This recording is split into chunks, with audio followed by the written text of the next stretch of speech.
नमस्कार सभी को, स्वागत है आपका एक बार फिर से मेरे YouTube चैनल सीजेस एकेडमी पर। मैं हूं विपिन कुमार। और चलिए बिना किसी देरी के सेक्शन बी सॉल्व करते हैं। पिछली वीडियो जो कि पार्ट वन थी, जिसमें हमने 2023 का क्लास 10th मैथ्स का जो क्वेश्चन था सेक्शन ए का सॉल्व किया था 20 क्वेश्चन से। और ये सेकंड पार्ट है उस वीडियो का। इसमें हम सेक्शन बी और सेक्शन सी के जो क्वेश्चन हैं 2 और 3 मार्क्स वाले वो सॉल्व करेंगे। तो इसी के साथ चलिए स्टार्ट करते हैं। तो पहला क्वेश्चन है क्वेश्चन नंबर 21। यहाँ पे ये जो इक्वेशंस दे रखी है इनको सॉल्व करना है और आंसर वेरीफाई करना है। तो 7x - 2y 5 दे रखा है, और 8x + 7y हमें 15 दे रखा है। सपोज ये इक्वेशन 1 है, ये इक्वेशन 2 है।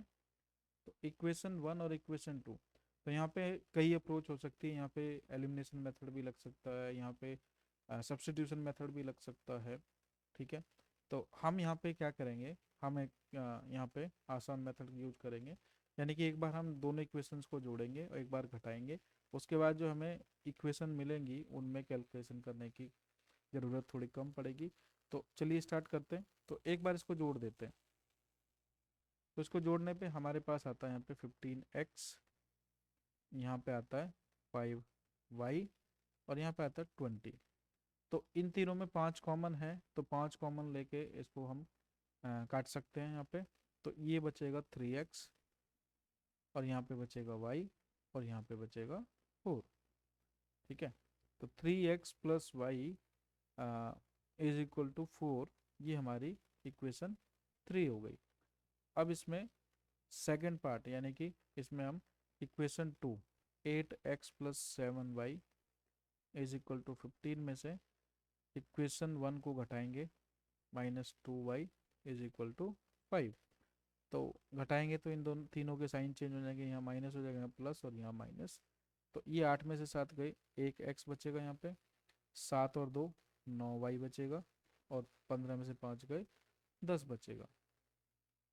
ठीक है, तो अब हमारे पास दो इक्वेशन हो गई। ये सपोज इक्वेशन नंबर 4 है। तो इन दोनों इक्वेशन को अगर ध्यान से देखें, यहाँ पे x है, यहाँ पे 3x है।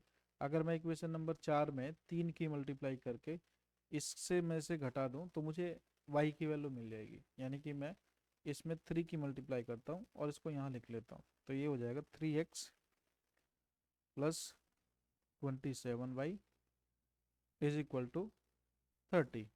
ठीक है, तो ये हो जाएगा। थोड़ा सा इसको नीचे कर लेते हैं। तो अब इसको हम आसानी से कर सकते हैं। तो यहाँ पे इसको मैंने घटा दिया, ये घटा दिया, यहाँ पे घटा दिया, ये कैंसिल हो गया। ये यहाँ पे -26y हो गया, और ये -26 हो गया। तो यहाँ से जो है हम देख सकते हैं y की वैल्यू हमारी 1 आ जाती है। अब इस y को जो है हम किसी भी एक इक्वेशन में रख के x की वैल्यू निकाल लेंगे। तो मैं इक्वेशन 4 में यहाँ पे इसको रखता हूँ। तो मुझे मिलेगा x + 9 × 1 = 10, और x = 10 - 9 = 1। तो x और y दोनों मेरे 1 1 आ गए यहाँ पे। यही हमारा सॉल्यूशन है। अब इसको वेरीफाई करने के लिए हम किसी भी एक इक्वेशन में रखेंगे तो हमें आंसर जो है वही मिलना चाहिए। तो फिर से मैं जो है इक्वेशन नंबर 4 का यूज करके यहाँ पे LHS जो कि x + 9y है, उसमें अगर x और y रखता हूँ 1 + 9 × 1, तो मुझे आंसर मिलता है 10, जो कि मेरी RHS भी है। और इस प्रकार से इसको हमने वेरीफाई भी कर लिया। 2 नंबर का क्वेश्चन था, इतना इसके लिए काफ़ी है।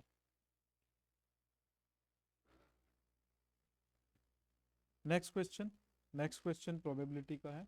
तो इसमें बोला है कि in a pack of 52 playing cards one card is lost. From the remaining cards a card is drawn at random. Find the probability that we drawn card is queen of heart if lost card is a black card. तो इस question को अगर ध्यान से हम पढ़ें तो इसमें हम देखते हैं कि क्वीन ऑफ हार्ट है। तो क्वीन ऑफ हार्ट जो है वो रेड कार्ड होता है। ठीक है, तो टोटल 52 में से 26 रेड होते हैं एंड 26 ब्लैक होते हैं। तो हमारा जो ब्लैक कार्ड हुआ है, मतलब यहाँ पे लॉस्ट हुआ है, तो वो ब्लैक हुआ है, रेड नहीं। इसका मतलब क्वीन जो कि एक ही होती है 26 में, तो वो है। तो एक यहाँ पे खो गया, तो 26 + 25 यानी कि टोटल जो कार्ड्स अब हमारे पास बचे हैं वो 51 बचे हैं। और प्रोबेबिलिटी ऑफ क्वीन यहाँ पे कितनी हो जाएगी, क्वीन ऑफ हार्ट, तो वो हो जाएगी 51 में से 1। ये हमारा सही आंसर है इसका। नेक्स्ट क्वेश्चन है कि इसको इवेलुएट करना है, जो हमें दे रखा है यहाँ पे। ट्रिग्नोमेट्री का आसान सा क्वेश्चन है, 2 नंबर का है, तो 2 नंबर के हिसाब से बहुत ही आसान क्वेश्चन है ये। 2√2 into cos 45 plus cos 45 sine 30 plus 2√3, ये तो इसको हम करते हैं, इसको चलिए यहाँ कर लेते हैं। तो 2√2 कॉस 45 होता है 1/√2 एंड साइन 30 होता है 1/2, और यहाँ पे 2√3 है, कॉस 30 जो है वो होता है √3/2। तो इसको हम सॉल्व करेंगे तो √2 से √2 कैंसिल हो गया यहाँ पे, और √3 और √3 की मल्टीप्लाई होने के बाद ये 3 हो गया, ये 2 से 2 कैंसिल, इधर ये 2 से ये कैंसिल, तो इधर 1 बचा और इधर 3 बचा, तो इसका आंसर हो गया 4। ठीक है, कैलकुलेशन ठीक है, तो इसका आंसर 4 है। इस वाले में अगर देखें a की वैल्यू 60 है, b 30 है, वेरीफाई करना है, तो a प्लस बी 90 हो जाएगा, तो साइन 90 कितना होता है, 1 होता है। ठीक है, साइन 90 1 होता है। इसकी जो RHS है वो क्या है, साइन a कॉस b, यानी कि sine 60 cos 30 plus cos 60 sine 30, तो साइन 60 √3/2, कॉस 30 वो भी √3/2, कॉस 60 1/2, साइन 30 वो भी 1/2, तो √3 कितना हो गया, 3 हो गया, 3/2, और यहाँ पे ये 1/4 हो गया। तो इन दोनों को करेंगे तो ये कितना हो जाएगा, ये हो जाएगा हमारा 4 6 + 1 यानी कि 7/4 हमारा आंसर ये है। तो ओके, आंसर ये है, एक मिनट,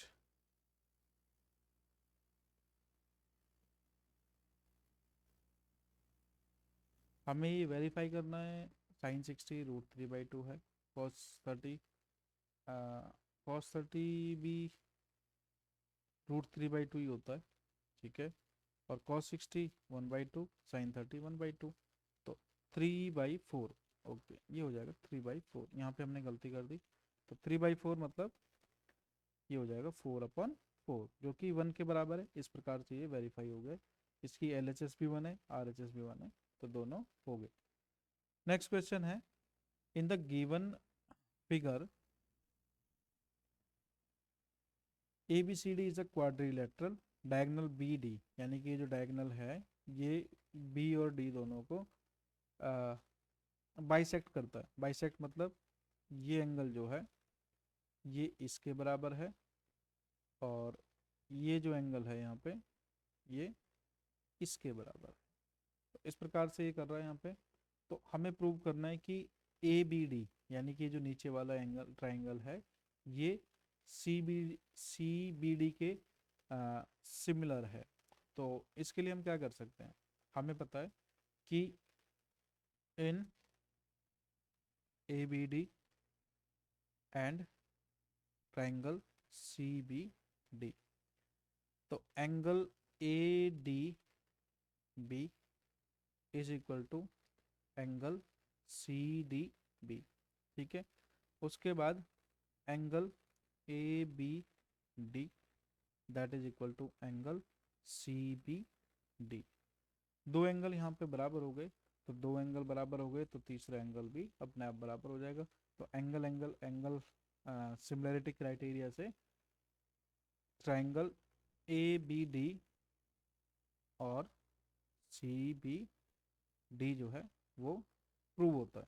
तो पहला पार्ट हो गया, इसमें सेकंड पार्ट है AB और BC, यानी कि ये जो है इसके बराबर होगा। तो ये इसके बराबर तब होगा जब ये दोनों जो ट्रायंगल जो सिमिलर हैं ये अगर कॉन्ग्रुएंट भी हो जाएं। तो कॉन्ग्रुएंट होने के लिए इसमें एक और कंडीशन ऐड हो जाएगी, ये आप बीच की जो लाइन है BD इसको देख रहे हैं, दोनों में कॉमन है। तो दोनों में कॉमन है तो यहाँ पे एंगल साइड एंगल यानी कि ASA कॉन्ग्रुएंसी क्राइटेरिया से हमें मिल जाएगा A B D is congruent to C B D, और ये कॉन्ग्रुएंट हुए तो फिर इसकी कोई भी साइड ले लो, कॉरेस्पॉन्डिंग साइड्स वो बराबर हो जाएंगे। तो इस प्रकार से A B is equal to B C हमारा हो जाएगा। ठीक है, नेक्स्ट क्वेश्चन। तो नेक्स्ट क्वेश्चन में क्या है कि हमें प्रूव करना है कि 5 - 2√3 जो है वो इरेशनल नंबर है, और इसमें कंडीशन दे रखी है कि दिया हुआ है कि √3 इज एन इरेशनल नंबर। इसका सेकंड पार्ट भी है, सेकंड पार्ट मतलब सेकंड पार्ट नहीं है, उस ऑप्शन है, तो उसको भी देख लेंगे। तो पहले जो है ए पार्ट, तो यहाँ पे हमें दे रखा है कि इरेशनल है, तो जैसा हम करते आए हैं कि ये इरेशनल है तो सबसे पहले इसको रेशनल मानेंगे। सबसे पहले रेशनल मानेंगे तो क्या होगा, 5 - 2√3 इज अ रेशनल नंबर, तो ये हो जाएगा 5 - 2√3, ये हो जाएगा P अपॉन Q के बराबर। ठीक है, where P and Q are coprime and Q is not equal to 0। ठीक है, ये कंडीशन हो जाएगी। तो यहाँ से इसको रीअरेंज कर लेते हैं। तो रीअरेंज करने के बाद क्या होगा, ये Q इधर मल्टीप्लाई हो जाएगा, 5Q - 2√3Q is equal to P। तो यहाँ से P फिर इधर गया, 5Q - P, और ये 2√3Q जो है उधर चला गया। तो यहाँ से फिर इसको लिखेंगे √3 के लिए, तो ये हो जाएगा √3 is equal to 5Q - P upon 2Q। अब हमें पता है कि P अपॉन Q जो है वो हमने ले रखा है, तो वो ये रेशनल है, लेकिन क्वेश्चन में दे रखा है कि ये इरेशनल है। तो ऐसा तो नहीं हो सकता कि कोई रेशनल नंबर इरेशनल के बराबर हो जाए, that means our assumption is false. और हम यहाँ पे कह सकते हैं कि 5 - 2√3 is an irrational number, irrational number. ठीक है, तो 2 नंबर के हिसाब से ये हो गया हमारा। उसमें बी पार्ट जो है उसमें क्या पूछा है, उसमें पूछा है कि ये प्रूव करना है कि ये कंपोजिट नंबर है। तो कंपोजिट नंबर कौन सा होता है, कंपोजिट नंबर होता है जिसके 1 को छोड़ के फैक्टर हो जाए। ठीक है, 1 नहीं हो उसमें, उसके अलावा भी फैक्टर हो। जैसे प्राइम नंबर होता है एग्जैक्ट 2 फैक्टर होने चाहिए 1 और सेम वही नंबर। और यहाँ पे क्या है कि इसमें 2 या 2 से ज़्यादा फैक्टर हो सकते हैं। तो अगर हम इसको देखें तो 5 × 11 × 17 प्लस 3 × 11, तो एक टर्म ये है, इसमें एक टर्म ये है। तो यहाँ पे हम देख सकते हैं कि 11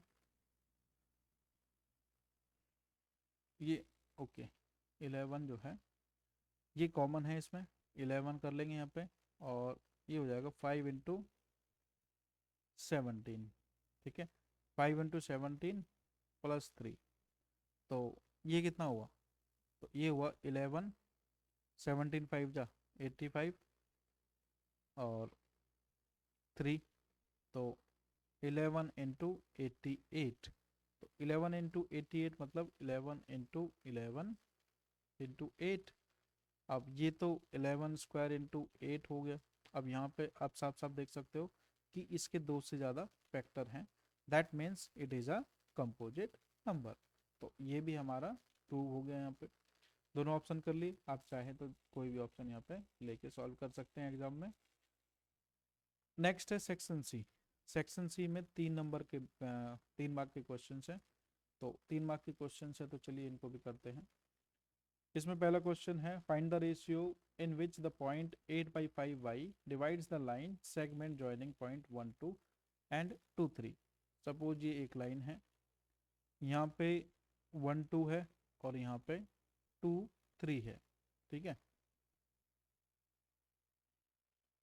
1 2 एंड 2 3, इस तरीके से ये लाइन है यहाँ पे। अब इसमें कोई एक पॉइंट है बीच में 8 अपॉन 5 कॉमा वाई, ये तो ये इसको दो रेशियो में डिवाइड कर रहा है, m1 और m2 में। तो एक तो हमें इसमें m1 रेशियो m2 निकालना है, दूसरा इसमें y की वैल्यू भी निकालनी है। तो हमें यहाँ पे 8/5 यानी कि x की वैल्यू दे रखी है। तो x की वैल्यू जो है m1 m2 की फॉर्म में क्या होती है, ये क्या हो गया x1 y1, ये हो गया x2 y2। तो यहाँ पे अगर फॉर्मूला लिखें x का तो होता है m1 x2 plus m2 x1 upon m1 plus m2। अब x की वैल्यू कितनी दे रखी है हमें 8/5, तो यहाँ से हम इसको 8/5 लिख लेंगे। और m1 इंटू x2 कितना है 2, तो इसको यहाँ लिख लेते हैं। x1 कितना है 1, तो 1 इंटू m2 यानी कि m2 लिख लेते हैं इसको, नीचे m1 प्लस m2। ठीक है, इनकी क्रॉस मल्टीप्लाई करके इसको सॉल्व कर लेते हैं। तो इसको सॉल्व करेंगे तो कितना हो जाएगा, ये इधर मल्टीप्लाई हो जाएगा, ये इधर हो जाएगा। तो इसको यहाँ पे लिख लेते हैं 8m1 plus 8m2 is equal to 10m1 plus 5m2। दोनों को एक साइड ले जाते हैं, तो 10m1 में से 8m1 गया तो 2m1 बचा, और यहाँ पे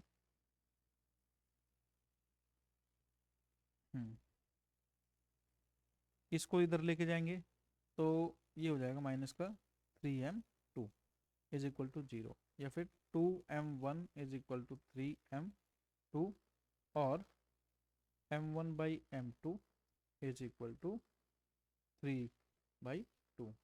तो 3:2 जो है हमारा यहाँ पे आंसर आ गया इसका। अब y की वैल्यू निकालनी है, तो y की वैल्यू निकालने के लिए फिर हम y का फॉर्मूला रख देंगे। अब हमारे पास m1 m2 है तो y निकल जाएगा, y हो जाएगा m1 m2 यानी कि m1 विच इज़ 3, तो m1 के साथ y2 आएगा, y2 की वैल्यू कितनी है, y2 की वैल्यू है 3, और m2 जितना है 2, 2 के साथ क्या आएगा y1 जो कि 2 है, और इनको जोड़ने पे ये 5 आता है, तो 3 3 जा 9 प्लस 4/5, तो 9 प्लस 4 13/5, ये हमारी y की वैल्यू हो जाएगी। तो हमारे पास दोनों ऑप्शंस दोनों आंसर आ गए, ये y है और ये m1 m2। ठीक है, तो ये हो गया। अब इसमें नेक्स्ट क्वेश्चन, तो नेक्स्ट क्वेश्चन को अगर हम देखें पहले, तो नेक्स्ट क्वेश्चन मतलब इसका जो और का ऑप्शन है, जो कि हम चाहें तो ना भी करें, लेकिन यहाँ पे मैं आपको करके दिखा देता हूँ इसको। तो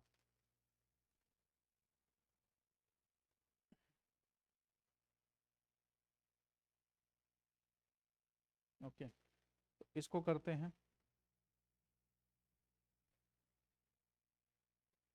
तो इसमें बोल रहा है कि A B C D is a rectangle. ठीक है, A B C D is a rectangle, wait, तो एक रेक्टेंगल है ए बी सी डी। ठीक है, उसके पॉइंट दे रखे हैं हमें -1 -1 -1 -6। तो ये ए है, ये बी है, ये सी है, ये डी है। उसके बाद बोला है कि पी क्यू आर एस जो है इन सब के मिड पॉइंट है। सपोज ये पी हो गया, ये क्यू हो गया, ये आर हो गया, और ये एस हो गया। तो पी कितना है, पी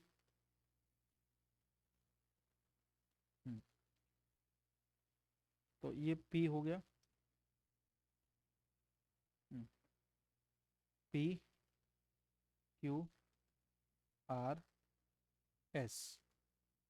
फिर पूछा है कि so the diagonals of the quadrilateral P Q R S. ये यहाँ से यहाँ है, यहाँ से यहाँ, फिर यहाँ से यहाँ, और यहाँ से यहाँ। ठीक है, तो इसके जो डायगोनल है यानी कि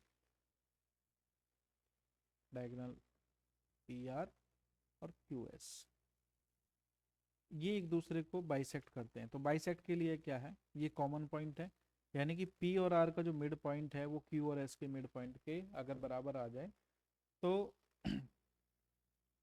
ये प्रूव हो जाएगा कि ये यहाँ पे बाइसेक्ट कर रहे हैं। तो पी आर के मिड पॉइंट यानी कि इसके जो एक्स वाई कोऑर्डिनेट है वो क्यू एस के एक्स वाई कोऑर्डिनेट के एग्जैक्टली बराबर होने चाहिए। तो इसको हम स्टार्ट कर सकते हैं, थोड़ा कैलकुलेशन है इसमें। तो ए और बी, यानी कि ए बी की जो डिस्टेंस है वो कितनी है,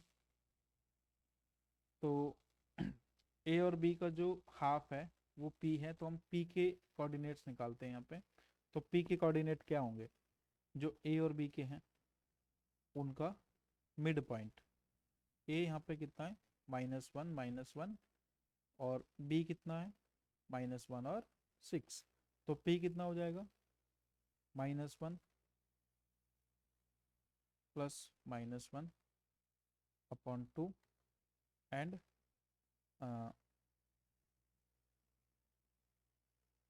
-1 प्लस 6/2। तो यहाँ से हम देखेंगे कि ये जो है -1 में से जाएगा तो ये जो है -2 हो जाएगा। -1 में -1 जोड़ेंगे तो ये -2/2, तो -1 और ये हो जाएगा 5/2। ठीक है, तो ये इसके कोऑर्डिनेट हो गए। अब आर जो पॉइंट है वो सी और डी के बीच में पड़ता है, तो सी और डी के कोऑर्डिनेट लिखो पहले। तो सी डी कितना है यहाँ पे 3 और 6, और डी कितना है 3 और -1।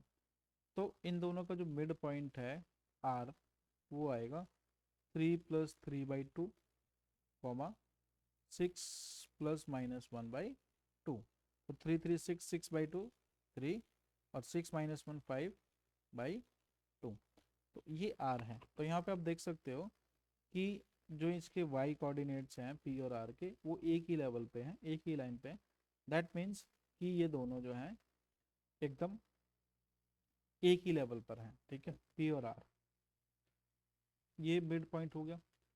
तो अब पी और आर के पॉइंट हमें मिल गए, तो ये आर जो है 3 5/2 और जो पी है वो -1 5/2 है।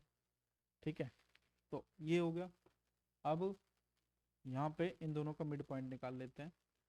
मिड पॉइंट सपोज ये ओ है, तो ओ कितना हो जाएगा, ओ हो जाएगा -1 + 3 यानी कि 2/2 यानी कि 1, और 5/2 और 5/2 कितना होता है 5 होता है, और उसको फिर से 2 से डिवाइड करेंगे तो फिर से ये 5/2 हो जाएगा।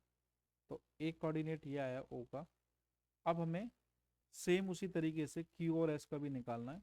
तो क्यू और एस का मैं आपके लिए छोड़ता हूँ, आपको क्या करना है बी और सी के कोऑर्डिनेट लेने हैं, उनका मिड पॉइंट निकालना है, क्यू आ जाएगा। ए डी के कोऑर्डिनेट लेने हैं, उनका मिड पॉइंट निकालना है, एस आ जाएगा। फिर क्यू और एस के बीचों बीच जो है उनका मिड पॉइंट निकालना, ओ का जो कोऑर्डिनेट होंगे वो इधर से भी सेम आने चाहिए। ठीक है, अगर वो ऐसा है तो वो एक ही पॉइंट पे जो है कट कर रहे हैं, तो दोनों के यानी कि पी आर और क्यू एस के जो मिड पॉइंट अगर सेम है तो diagonals of P Q R S bisect each other, ये अपने आप प्रूव हो जाएगा। आई होप आपको समझ में आया होगा मैं क्या कहना चाह रहा हूँ। इसी के साथ हम नेक्स्ट क्वेश्चन पे बढ़ते हैं। तो नेक्स्ट क्वेश्चन में क्या है, तो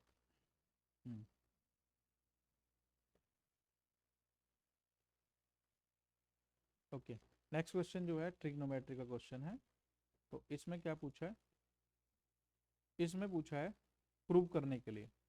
तो इसमें हमको प्रूव करना है tan theta upon 1 - cot theta and cot theta upon 1 - tan theta. तो tan थीटा और cot थीटा में अगर हम देखें तो आइडेंटिटीज की फॉर्म में सिर्फ एक ही रिलेशन है कि tan थीटा जो है 1/cot थीटा होता है, या फिर cot थीटा 1/tan थीटा होता है। ठीक है, तो इस प्रकार के जो प्रॉब्लम है उनको सॉल्व करने के लिए फिर हमारे पास सिंपल अप्रोच यही बचती है कि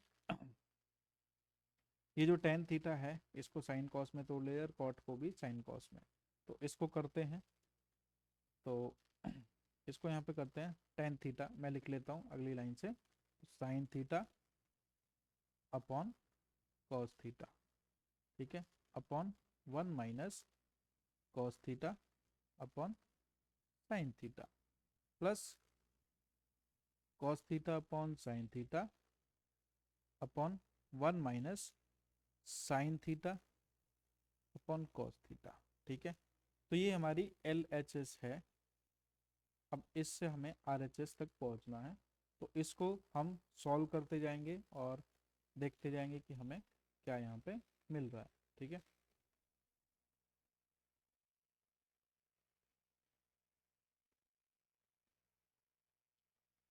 तो इसके लिए थोड़ी जगह बना ली मैंने। हाँ, तो इसको करते हैं। तो अब क्या होगा, इसको जो है सॉल्व कर लेते हैं नीचे। तो ये हो जाएगा ऊपर का sine theta upon cos theta, और नीचे sign theta minus cos theta upon sine theta. वैसे इधर भी तो cos theta upon sine theta, और यहाँ पे cos theta minus sine theta upon cos theta, ठीक है। तो ये हमारे हो गए यहाँ पे। तो यहाँ पे sign theta minus cos theta है, और यहाँ पे cos theta minus sine theta है। अगर मैं इनके साइन चेंज करना चाहूँ तो मुझे यहाँ पे इसको माइनस करना पड़ेगा, जो कि मैंडेटरी है एलसीएम लेने के लिए। तो मैं इसको यहाँ पे माइनस कर देता हूँ और इनकी जगह चेंज कर देता हूँ। तो ये साइन थीटा हो जाएगा और ये कॉस थीटा हो जाएगा, ठीक है। बाकी जो भी है उसको देख लेते हैं। तो ये कॉस थीटा यहाँ से हटेगा, यहाँ चला जाएगा, और ये साइन थीटा यहाँ से हटेगा, यहाँ मल्टीप्लाई हो जाएगा। हमारे पास ये टर्म बचेगी। वैसे इसमें ये साइन थीटा यहाँ से हटेगा, यहाँ चला जाएगा, और ये कॉस थीटा यहाँ से हट के इसके साथ मल्टीप्लाई होके इसको दे देगा, ठीक है। अब नेक्स्ट है इसका एलसीएम लेना, ठीक है। तो इसका हम एलसीएम लेते हैं। एक तो एलसीएम क्या आएगा, sine theta minus cos theta, sine theta minus cos theta common है लेकिन ये अलग है। तो इसका एलसीएम आएगा sine theta cos theta upon sine theta minus cos theta, ऊपर sine square theta minus, sorry, तो यहाँ पे आप देखोगे कि इसका जो एलसीएम ये है, ऊपर साइन स्क्वायर थीटा है। अब इस पूरी जो डिनोमिनेटर है इसको इससे डिवाइड करेंगे तो सब कट जाएगा, हमारे पास बचेगा सिर्फ साइन थीटा। तो sine theta, sign square theta पहले से साइन थीटा आएगा, तो ये आ जाएगा साइन थीटा। सिमिलरली इधर ये आ जाएगा cos square theta into cos theta, ठीक। तो इसको जब हम करते हैं तो ये हो जाएगा sine cube minus cos cube, sine cube minus cos cube theta. अब इसको करेंगे यहाँ पे, नीचे साइन थीटा है इंटू कॉस थीटा है into sine theta minus cos theta, ठीक है। तो यहाँ पे अब एक आइडेंटिटी और लगेगी, a cube minus b cube. वो कितना होता है, a minus b into a square plus a b plus b square, ये होती है। तो इसको हम यहाँ पे रखेंगे, ए यहाँ पे साइन है, साइन थीटा है, और बी जो है कॉस थीटा है। तो इसको इसी आइडेंटिटी के बेस पे इसको ओपन कर लेते हैं। तो यहाँ पे आएगा sine theta minus cos theta into sine square theta जो कि ए स्क्वायर है, और कॉस स्क्वायर थीटा जो कि बी स्क्वायर है, प्लस ए बी यानी कि sine theta into cos theta. और नीचे क्या आएगा, नीचे आएगा sine theta cos theta into sine theta minus cos theta, ठीक है। तो यहाँ पे देख सकते हैं कि साइन थीटा से ये पूरी टर्म इससे कैंसिल हो गई, हमारे पास बचा ये sign square theta plus cos square theta 1 के बराबर होता है। तो इसको नेक्स्ट स्टेप में हम लिख लेंगे 1 plus sine theta into cos theta upon sine theta into cos theta. आप देखेंगे इन दोनों टर्म्स को अलग अलग लिख लेते हैं। तो 1 sign theta cos theta plus sign theta cos theta upon sine theta into cos theta. ये कैंसिल हो जाएगा, 1 बचेगा इधर। और 1/sin थीटा कितना होता है, तो इस 1 को पहले लिख लेते हैं। 1/sin थीटा होता है cosec थीटा और 1/cos थीटा होता है sec थीटा। तो अगर आप देखें तो ये हमारा RHS के बराबर हो जाता है। ठीक है, अब चलते हैं नेक्स्ट क्वेश्चन पे। तो next question, question number 29। Okay, हाँ, हमने क्वेश्चन नंबर 27 जो है छोड़ दिया यहाँ पे, तो उसको भी कर लेते हैं। चलिए उसको, एक मिनट। तो ये 29 इधर आएगा, 27 को मैं यहाँ पे कर देता हूँ, 30 को थोड़ा सा नीचे ले जाएंगे। ठीक है, यहाँ पे ले जाते हैं।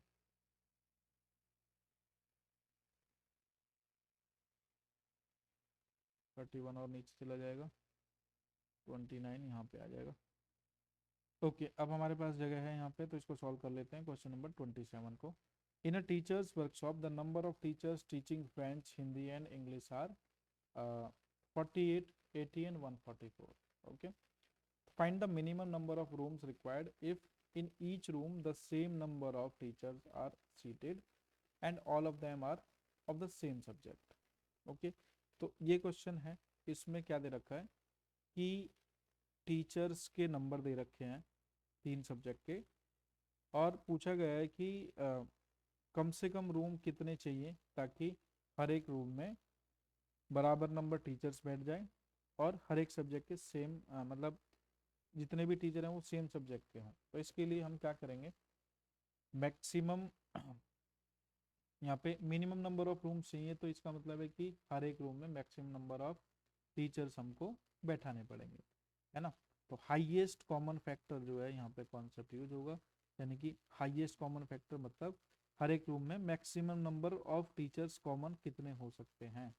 तो इसमें 48, 80 एंड 144, इसका जो है हमको HCF निकाल लेना है।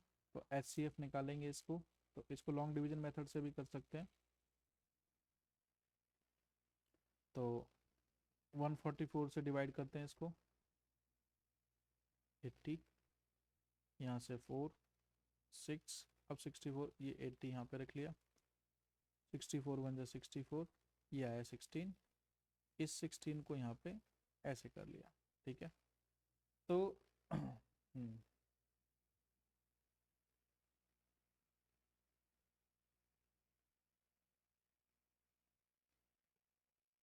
ठीक है, तो इसका HCF आता है 16।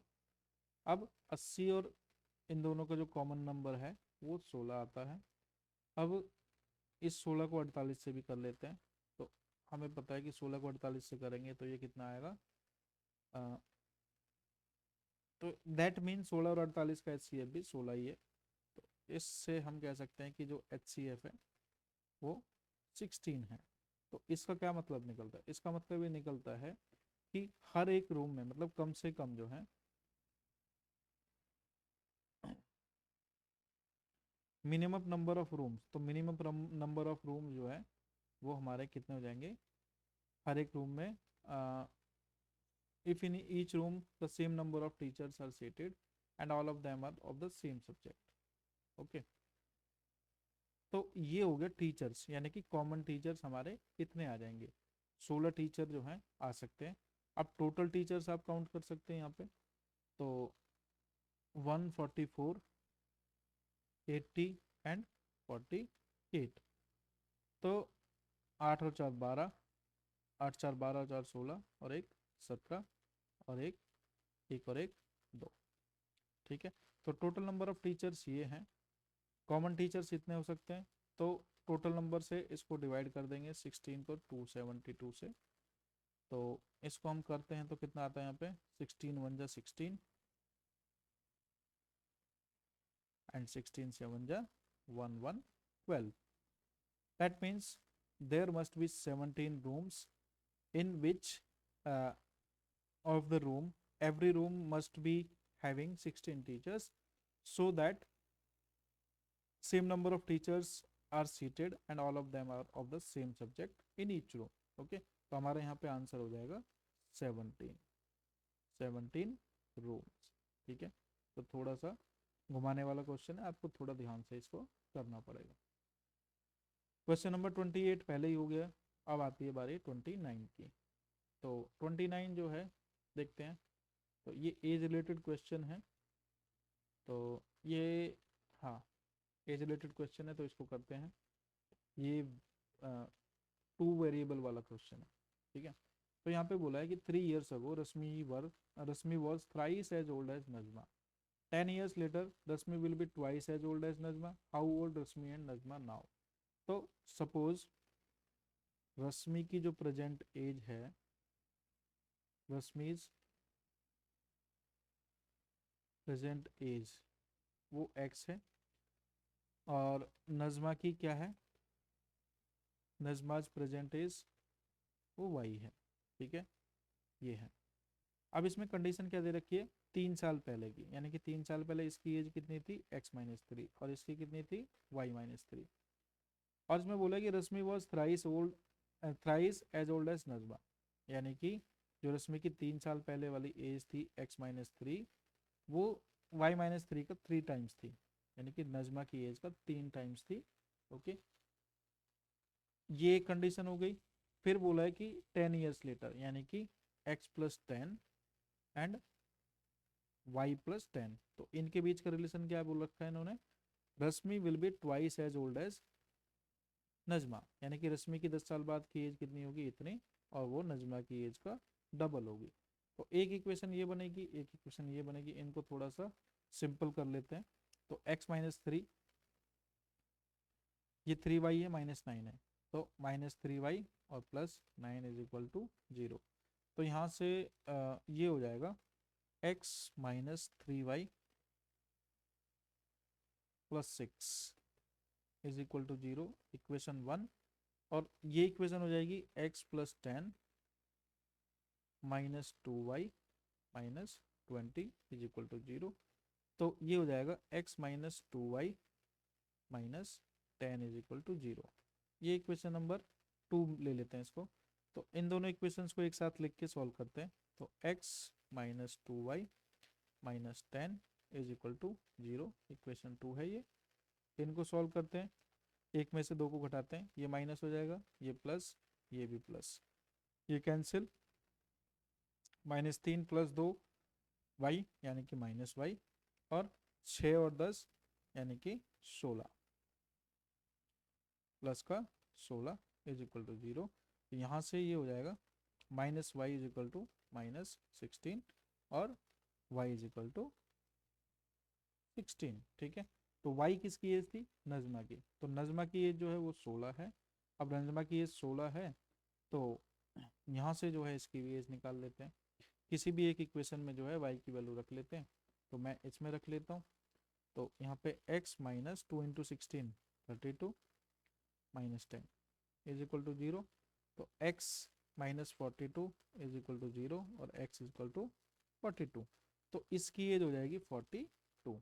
तो ये हमारे आंसर हैं। तो इनकी प्रेजेंट एज जो है नजमा की 16 है और रश्मि की जो है वो 42 ईयर्स ओल्ड है। ठीक है, नेक्स्ट क्वेश्चन, क्वेश्चन नंबर 30। तो इसमें क्या बोला है, तो ये सर्कल चैप्टर से दिख रहा है हमें और थ्योरम बेस्ड क्वेश्चन है। देखते हैं, थ्योरम बेस्ड एक सिंपल क्वेश्चन है। तो इसमें 2 पार्ट हैं, 2 पार्ट मतलब इसमें से कोई भी एक आप कर लोगे तो अगर वो सही होता है तो आपके पूरे मार्क्स आ जाएंगे। तो इसमें मुझे सेकंड पार्ट जो इजी लग रहा है तो पहले उसी को देख लेते हैं। फर्स्ट पार्ट भी कर लेंगे लेकिन पहले उसको करते हैं। तो यहाँ पे आप देखोगे कि ये सर्कल के पॉइंट ऑफ कांटेक्ट है और ये एक्सटर्नल पॉइंट है। दैट मीन्स ये एक टेंजेंट है और ये भी एक टेंजेंट है, और ये दोनों टेंजेंट जो हैं आपस में बराबर होंगी।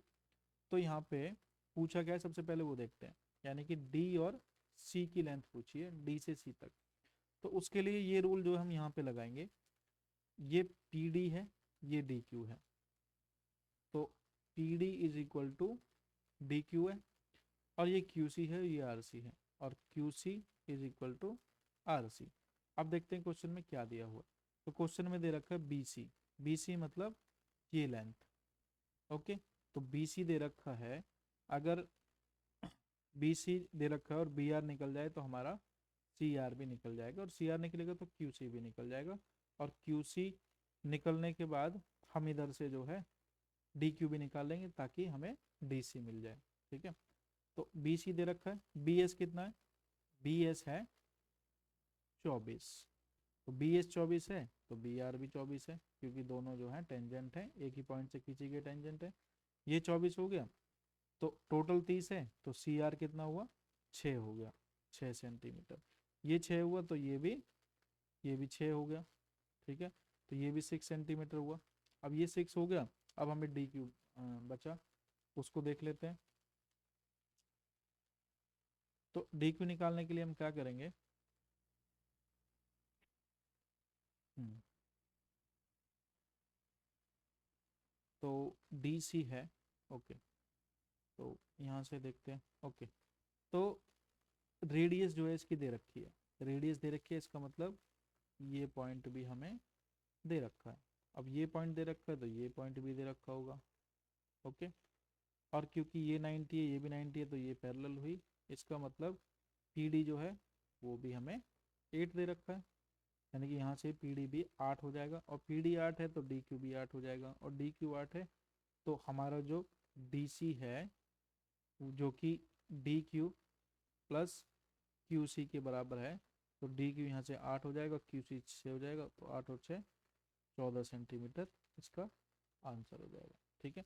3 नंबर का क्वेश्चन है, तो उसी हिसाब से आप पूरा स्टेप बाय स्टेप लिख के इसको करिएगा तो ज़्यादा अच्छा रहेगा आपके लिए। अब इसका फर्स्ट पार्ट देख लेते हैं।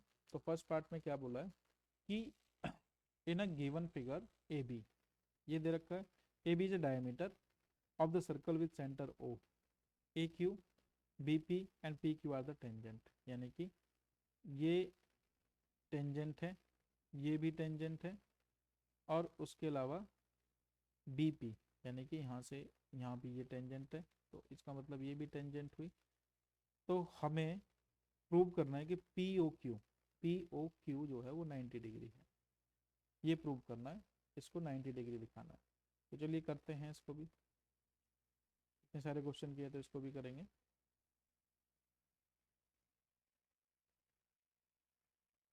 ओके, तो ए पार्ट का सॉल्यूशन यहाँ पे करते हैं। डायग्राम हमारे पास है ही, तो बार बार ड्रॉ करने की ज़रूरत नहीं है, लेकिन इसी में हम क्या करेंगे, क्योंकि ये यहाँ पे ये पॉइंट है, तो इसको ऐसे मिला लेंगे, ठीक है। इसको ऐसे मिला लेंगे हम। तो ये हमें पता है कि सेंटर से किसी टेंजेंट के पॉइंट पे, पॉइंट ऑफ कॉन्टेक्ट पे जो लाइन खींची जाती है वो 90 डिग्री होती है, ये भी 90 है, ये भी 90 है, ठीक है। अब यहाँ पे triangle A O Q, A O Q and triangle, इसको मान लेते हैं आर, आर ओ क्यू। तो हमें पता है कि ये इसमें कॉमन है, ये एंगल 90 है, ये इसकी रेडियस है, तो ये दोनों क्या हो जाएंगे, ये कॉन्ग्रुएंट ट्राइंगल्स हो जाएंगे, ठीक है। तो A O Q is congruent और similar to R O Q के, ठीक है। तो आर ओ क्यू के, तो यहाँ से हमको क्या मिलेगा, यहाँ से हमको मिलेगा ये एंगल, यानी कि ये एंगल, एक मिनट इसका कलर चेंज कर लेता हूँ। तो ये जो एंगल है और ये एंगल है, ये दोनों बराबर हैं, ठीक है। तो angle A O Q is equal to angle R O Q, A O Q और आर ओ क्यू बराबर हैं, ठीक है। ये दो एंगल हो गए। अब वैसे ही ये दोनों एंगल, जैसे हमने इसको प्रूव किया, ये दोनों एंगल भी बराबर हैं, यानी कि in triangle R O P and triangle BOP। ठीक है, तो इसमें एंगल ROP बराबर है एंगल POB या BOP, एंगल BOP के बराबर है। ठीक है, ये इसके बराबर हो गया। ओके, ये इसके बराबर हो गया। तो हमारे पास दो पेयर हो गए एंगल्स के, एक ये और एक ये दोनों बराबर हैं, ये दोनों बराबर हैं। आप ध्यान से देखिए कि ये चारों एंगल, ये और ये चारों एंगल एक ही साइड हैं लाइन के। That means angle AOQ plus angle ROQ plus angle ROP plus angle BOP is equal to 180। और हमें ये भी पता है कि ये दोनों जो हैं सेम हैं, इक्वल हैं, और ये दोनों भी इक्वल हैं। तो यहाँ भी इसको लिख लेंगे twice of AOQ plus twice of ROP। हमें प्रूव क्या करना, POQ। तो POQ करना है, तो POQ देख लेते हैं कौन कौन से हैं। P पॉइंट ये है, तो POQ में POR यानी कि ROP एंगल है। ठीक है, और ये ROQ, तो इसको मैं ROQ लिख लेता हूँ, ROQ। ठीक है, ये 180 हुआ, दो कॉमन है यहाँ पे, तो ROQ plus ROP that is equal to 180/2 और इज इक्वल टू 90 डिग्री। अब ROQ एंड ROP अगर हम देखें तो ROQ यहाँ से इधर की तरफ ROQ है एंड इधर की तरफ ROP है, और यही हमें प्रूव करना है।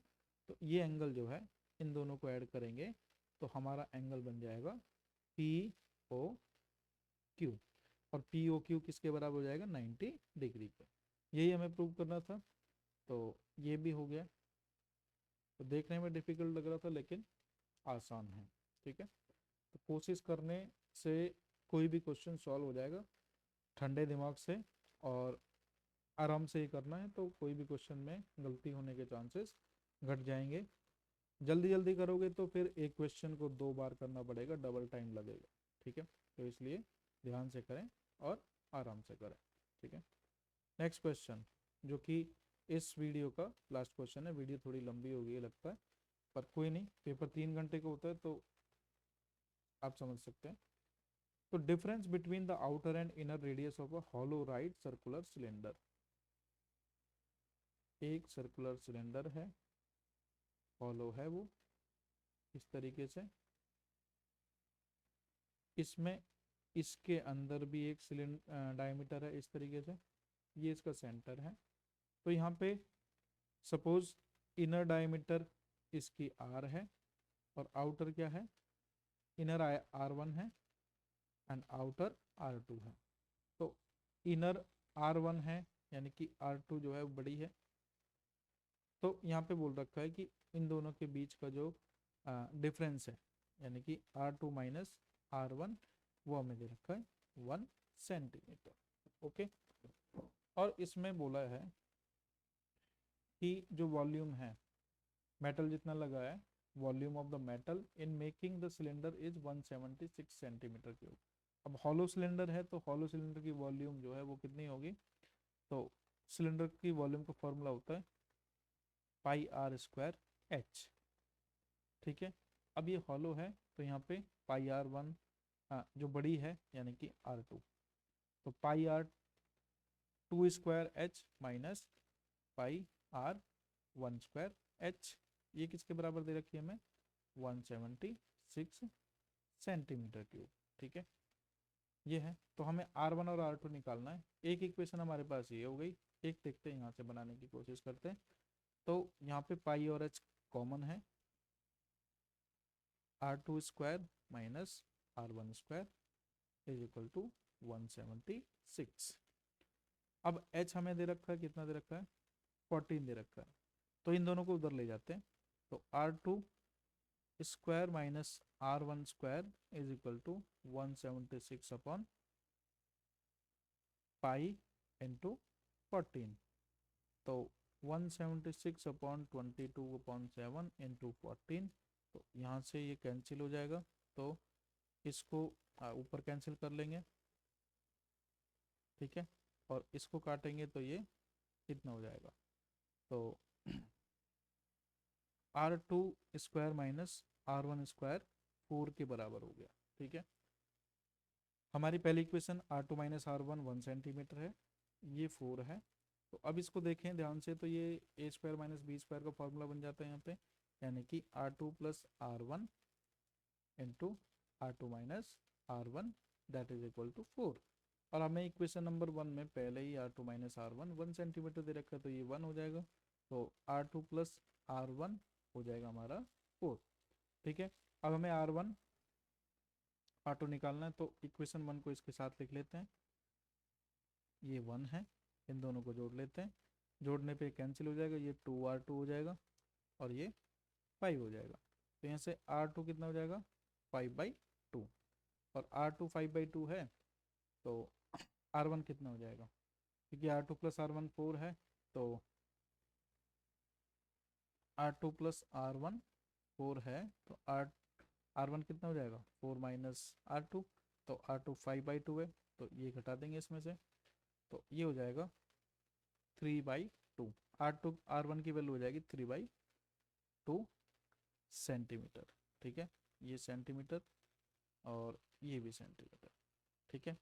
डेसिमल में ये 2.5 सेंटीमीटर होगा और ये 1.5 सेंटीमीटर होगा।